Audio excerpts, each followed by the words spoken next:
دیدن این مستند برای افراد زیر 18 سال ممنوع می باشد.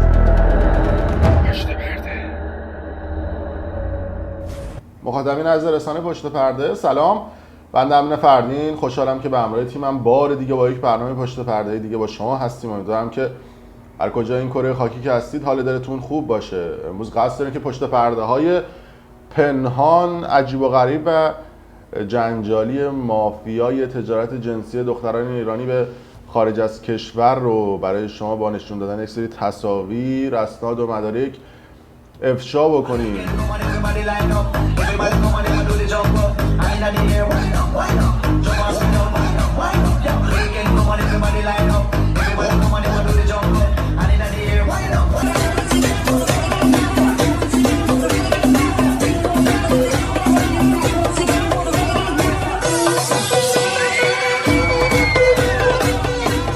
در 3-4 سال گذشته چندین مستند در این خصوص ساختیم و این روزها هم خبر رسیده که سرکرده بزرگترین باند قاچاق دختران ایرانی به خارج از کشور دستگیر شده، حتی دادگاهش هم برگزار شده و قراره که حالا حکمش هم اجرا بشه، گویا که حکم اعدام دریافت کرده. همیشه پشت کامپیوتر و اینترنت و اینا مثلا ارتباط پیدا می‌کردم، میرفتم با یکی دوست می‌شدم. 10 دقیقه میتونستم خوشگل‌ترین دختر رو پیدا کنم. همیشه این کار بلد بودم، مثلا میدونستم که این کار میتونم بکنم. و امروز برای اولین بار یه سری تصاویر رو برای شما پخش میکنیم از اعترافات شهروز سخنوری معروف به الکس که در طول سالهای گذشته هم شاید اسم این شخص رو زیاد شنیدید. کسی که در صنعت اسکورت سرویس یا همون فروش و تجارت دختران ایرانی سالیان سال فعالیت میکنه در دبی و مالزی و چند وقتی هم بودش که در ترکیه فعالیت میکرد. کسی که با همکاری یه شخص دیگه به اسم مانلی و مادرش تونسته بود که بیش از 8000 دختر رو در طول چندین سال گذشته، یعنی 5-6 سال گذشته، به خارج از کشور قاچاق بکنه. الکس وارد زندگیم شد، گفت میتونم برات یه اسم بذارم؟ گفتم چه اسمی، یعنی چی؟ گفت من بهت میگم مانلی. گفتم مانلی به چه معنی؟ گفت کینگ آف د فیش. یه روز یه دختر بهم زنگ میزنه، سلام چطوری، خوبی، اسم شما؟ من مانلی هستم.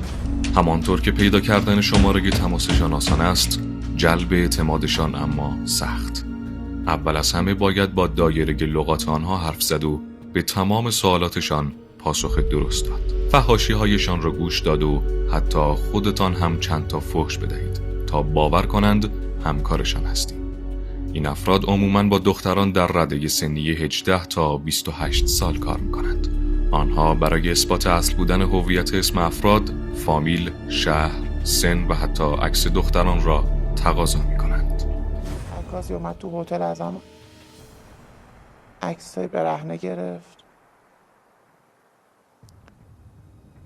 برای ما میگفتن هرچی عکستون اونجا به ما گفتن برهنه تر باشه بیشتر در میاریم، بیشتر مشتری میاد. ولی تو تایمی که اونجا هستیم فقط اون عکس‌ها هست و اصلا تو ایران نه باز میشه، تضمین کرده بودن که باز نمیشه و هیچکی نمیتونه ببینه که آدرس سایت رو فقط مشتریاشون دارن. حالا با طراحی سایت ها، ارسال ایمیل ها و افزایش مشتریان، سیستم به دخترهای بیشتری نیاز دارد. هرچقدر تعداد دختران بیشتر باشد، درآمد کسب و کار نیز افزایش می‌یابد. موضوعی که در داخل ایران مسئولان در همون 7-8 سال پیش که این قضیه مطرح شده بود و حتی در 12 سال پیش که خیلی هم مستند در این خصوص ساخته شد، زیاد براشون اهمیت نداشت و نسبت به این موضوع اظهار نظر نمی‌کردن. حالا امروز ما هم مصاحبه‌ای که با دختران انجام دادیم که اغفال شدن، همچنین با خود الکس که اعترافاتی ازش گرفته شده و همچنین آمار و ارقامی که به دست آمده رو، همه اینها رو برای شما که بسیاری از این تصاویر هم برای اولین بار منتشر میشه افشا خواهیم کرد. به سراغ ماجرای تکان دهندگی پشت پرده قاچاق دختران ایرانی به کشورهای همسایه رفته است.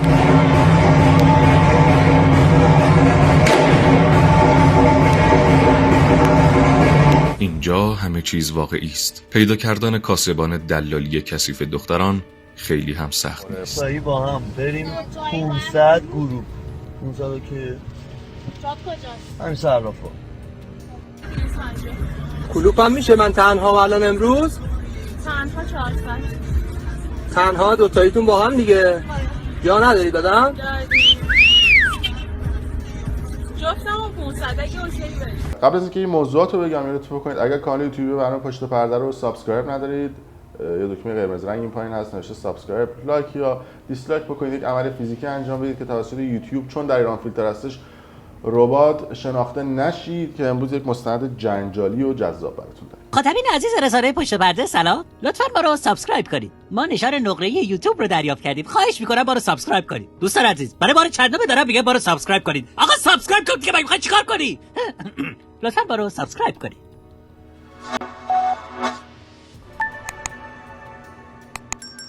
اما میخوام آغاز بکنیم مستند قاچاق دختران ایرانی یا همون اسکورت سرویس رو که میدونید که بعد از تجارت مواد مخدر اسکورت سرویس یا همون قاچاق دختر پردرآمدترین و پرسودترین بیزینس دنیا هستش. بیزینس کثیف البته یا سیاه که یه چند وقتی هم هستش که حالا در کشورهای اروپایی در بعضی از کشورها هم این قضیه به صورت مافیاگونه و یواشکی انجام میشه و میدونید که اسکورت سرویس هم به صورت سفید انجام میشه هم به صورت سیاه. حالا تفاوت این دوتا رو هم بهتون میگیم در جلوتر. کشورهای اروپایی هستند که تنفروشی را قانونی کردند و تحت کنترل قرار دادند. دانمارک، هلند، آلمان، سوئیس و یونان از جمله این کشورها هستند. در سوئیس به تنفروشی نگاهی حرفه‌ای می‌شود و زنان بالای 16 سال می‌توانند وارد این حرفه شوند. در زوریخ حتی پارکینگ‌هایی برای ارتباط بیشتر بین مشتری‌ها و تنفروشان ایجاد شده. یکی از مقامات شهرداری زوریخ می‌گوید مشکلات در سال‌های اخیر با توجه به سیل مهاجرت از اروپای شرقی خصوصا رومانی بیشتر هم شده است.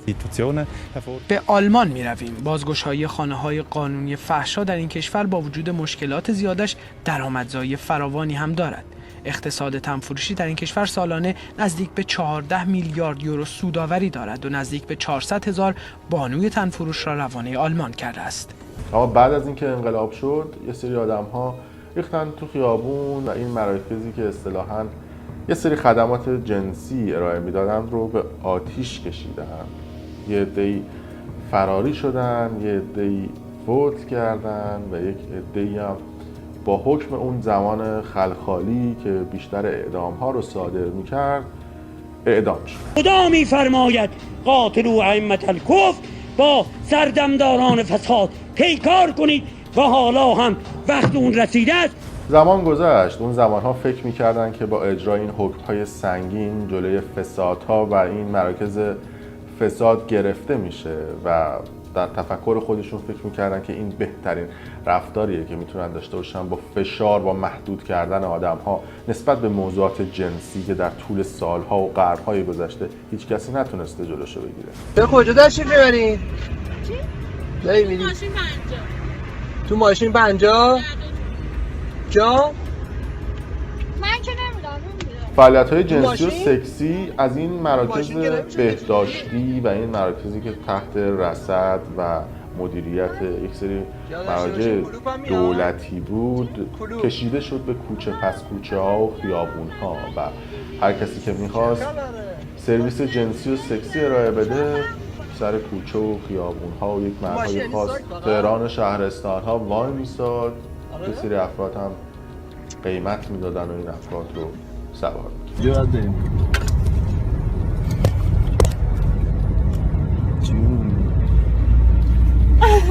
با این اکبر ساکی فرام دیده خوبی داشته باشم. این چشم ضعیف نیست اصلا. دکوره یک کم یه درجه کجا بریم جون. اما اون چیزی که مشخص هستش از سال 1382 که مستند فقر و فحشا منتشر شد که یک مستند جنجالی هم بود، این موضوع خیلی سر و صدا کرد. مستندی که در اون زنان و دختران برای اینکه بخوان نیازهای مالی خودشون رو برآورده بکنن تنفروشی میکردن و با این افراد مصاحبه شده بود، مستندی که در تمام شبکه‌های اجتماعی در اون سالها بیش از 10 میلیون بیننده گرفته بود. من الان شما اینجا 2 تومنتون میگیرم، پاستون خب پاستون اینا رو درست میکنم، از اینجا بدون پاس مثلا من آشنا دارم میفرستن از این طرف پاس، اون طرف فرستادم زنگ میزنم به اون خاله، شماره هم بهش میدم، اونجا سیم کارت هم براتون میاره، بعد یه گوشی هم با خودش میاره، بعد اونجا میاد دنبالتون میبره تو مکان، اونجا یه خونه تیمیه، مثلا 3-4 نفر، هر خونه 3-4 نفر مال یه خونه، یعنی 4 نفر با یه خونه. من فقط یه دونه کد ملی خواست، کد ملی اول از شما میگیرم، تموم کاراتون درست میکنم، تموم کاراتون درست کردم، فقط یه عکس میمونه، اونم شما روزی که قرار گذاشتم با اون طرف که بریم دفترش، اونم میرین اونجا، عکستون هم میبرین، اونجا میزنه، پولش خیلی الان نگه خواسته باشم تا 2 هفته دیگه شما اگه از الان شدم. شماره تماس آنها در فضای مجازی دست به دست می شود. کسانی که اصطلاحات خاص خودشان را دارند و فقط در ساعتهایی از روز جوابت را می دهند. بهترین ابزار برای مانلی شبکه‌های اجتماعی است. او دخترها را از طریق شبکه‌های اجتماعی گوناگون به خصوص اینستاگرام پیدا می‌کند. عکس و فیلم‌هایی که دخترها در اینستاگرام از خودشان منتشر می‌کنند معرف آنهاست. تصاویری با آرایش بسیار غلیظ، نیمه برهنه، کفش‌های پاشنه بلند که به تنهایی یا در مجالس و پارتی‌های مختلف از خودشان می‌گیرند. داریم از سردرد میمیریم ما، مستیم از شما. من مشتی منو نبرده، من نمیدونم والا تکلیفم چیه.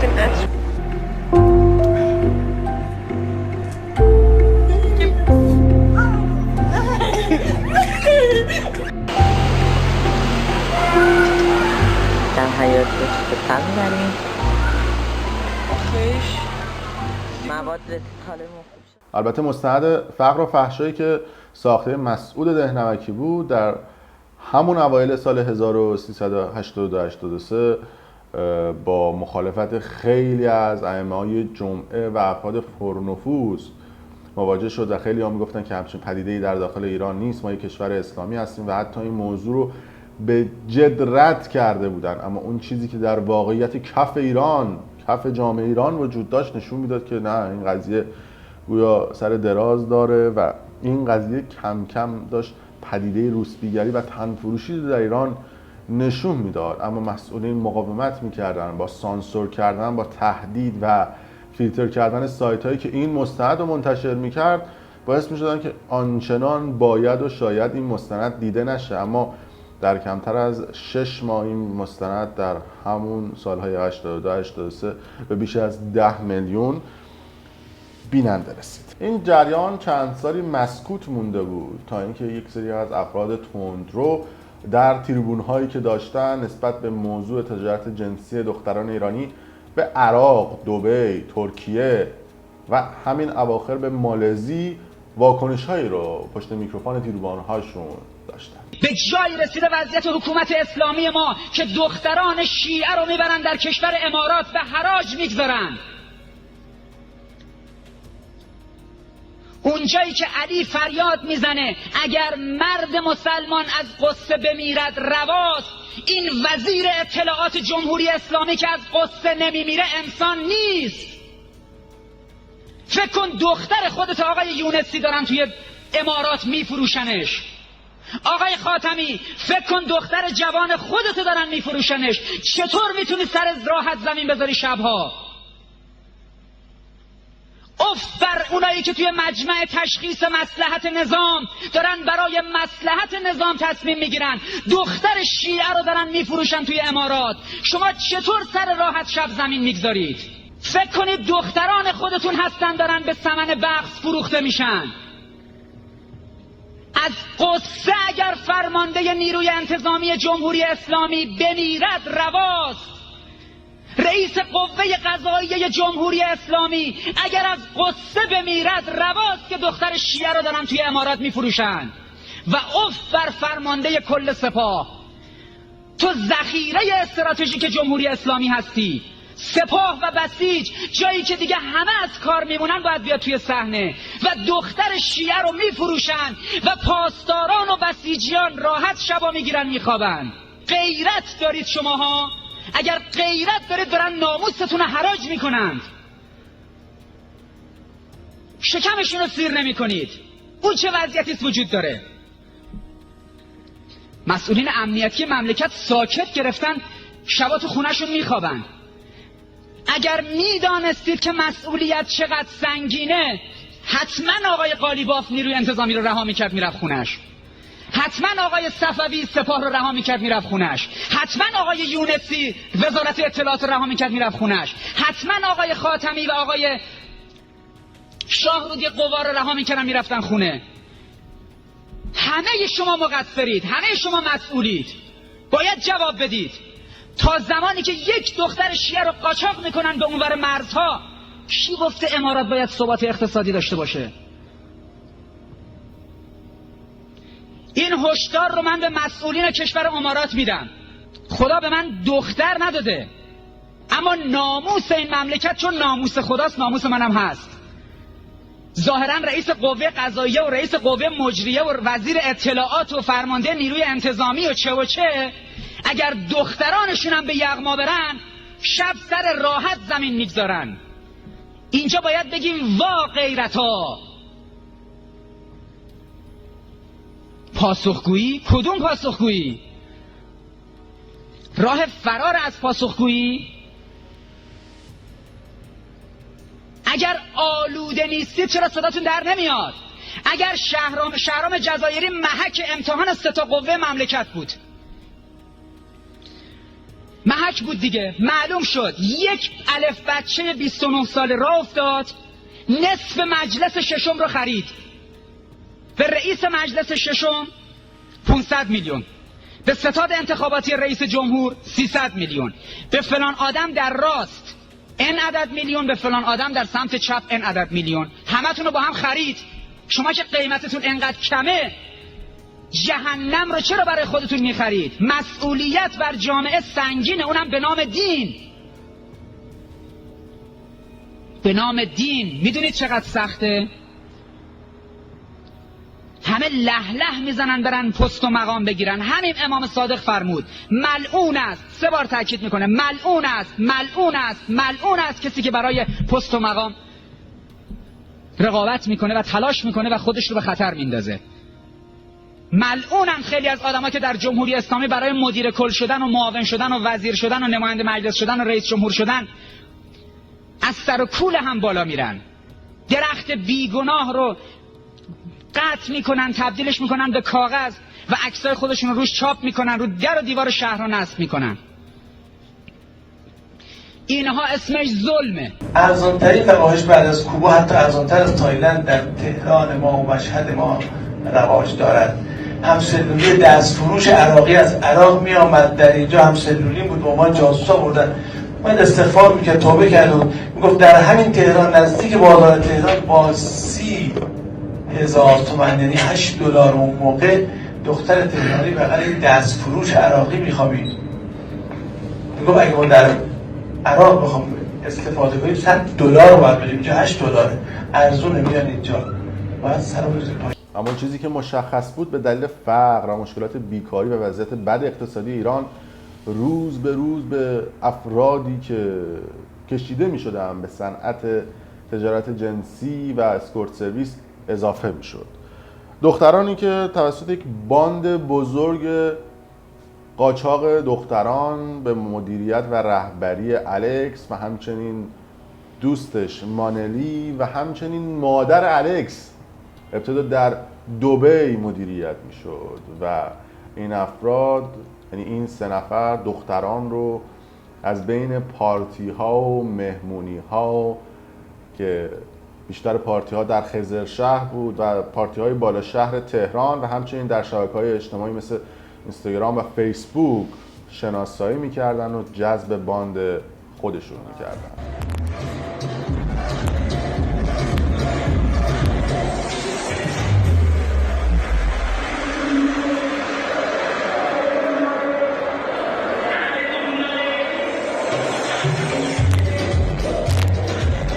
این افراد از یه سری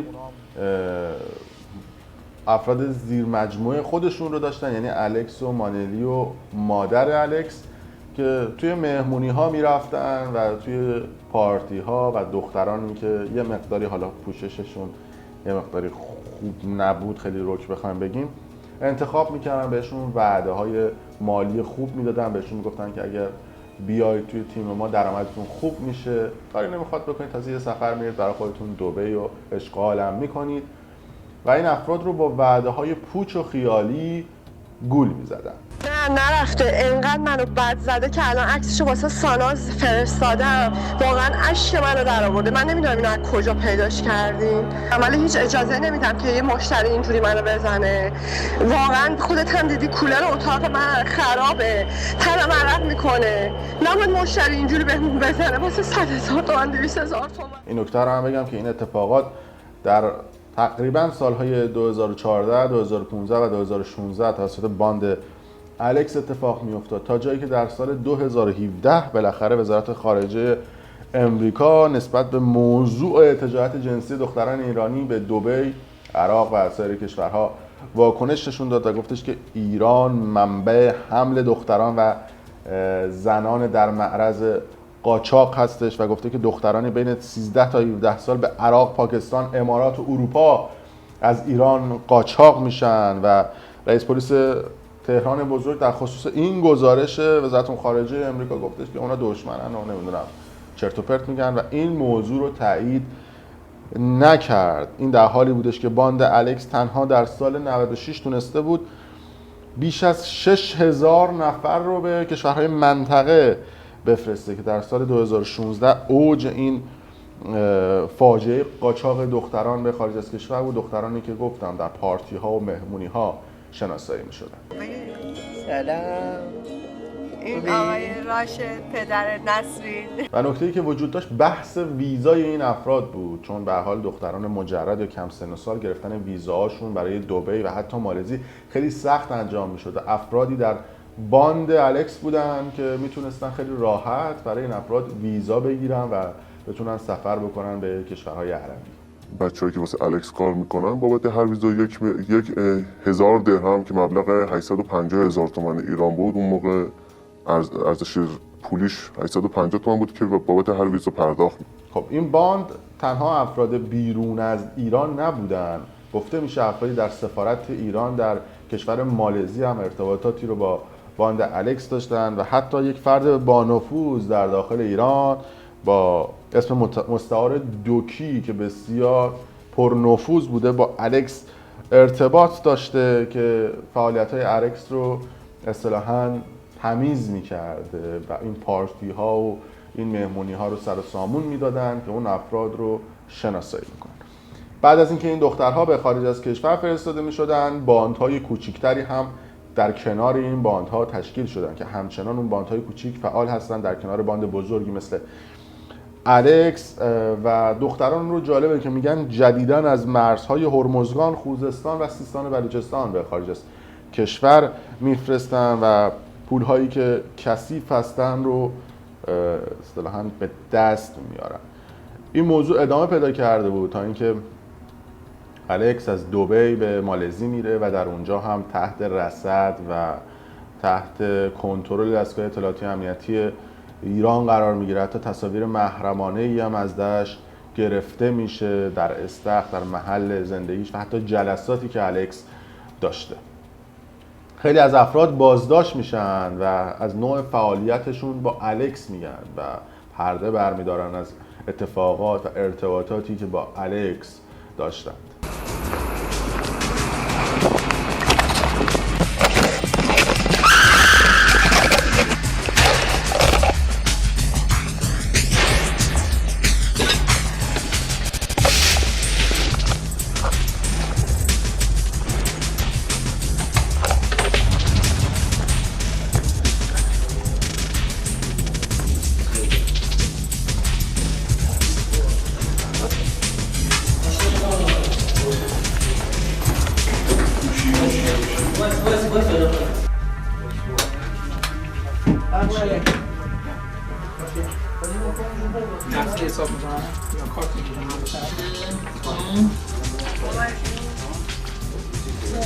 چی خانم چی؟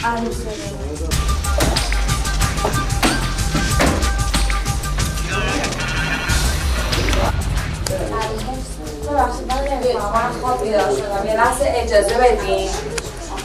فقط موبایل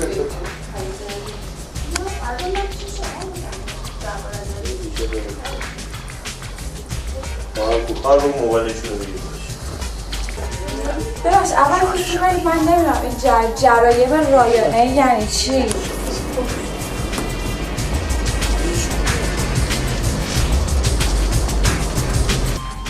روسپیگری برای الکس یعنی آرزو. الکس آرزوشه که یه کاخ داشته باشه پر از روسپی ایرانی. این بزرگترین آرزوشه.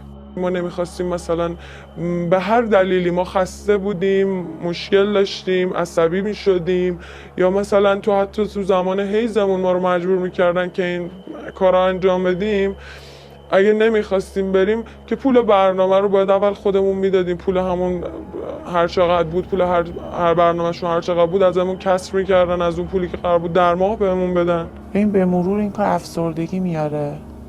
اما همه این چیزهایی که گفتیم روسپیگری‌های سیاه هستش، یعنی همه این اتفاقات به صورت پنهان اما همه این اتفاقاتی که باند الکس رقم میزدن بهش میگفتن پدیده اسکورت سرویس که به صورت سیاه انجام میشد یا روسپیگری سیاه، به خاطر اینکه همه اتفاقات به صورت پنهان، محرمانه، مخفی با نفوذ و ارتباطات انجام میشد و بالاخره خب دیدید که چه اتفاقی هم برای این باند افتاد. اما ما پدیده به اسم اسکورت سرویس سفید هم داریم که بعضا من نمونه‌هاش رو هم حتی در اروپا دیدم. مثلا دختره حقوقش دیگه در بهترین حالت ممکن 1500 نه 2000 یورو در ماه بوده و قطعا شما هم دور اطراف خودتون در امریکا و استرالیا و کانادا و ترکیه و ایران هم دیدید دیگه.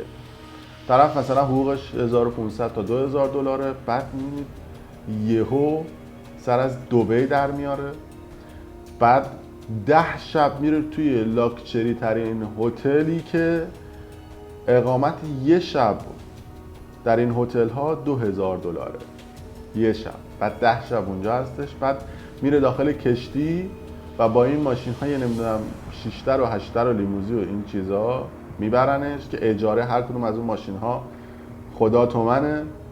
میره توی این کشتی ها تولد میگیره 2 شب که اجاره این کشتی ها بالای 10,000 دلاره با اون جمعیتی که داخلشن.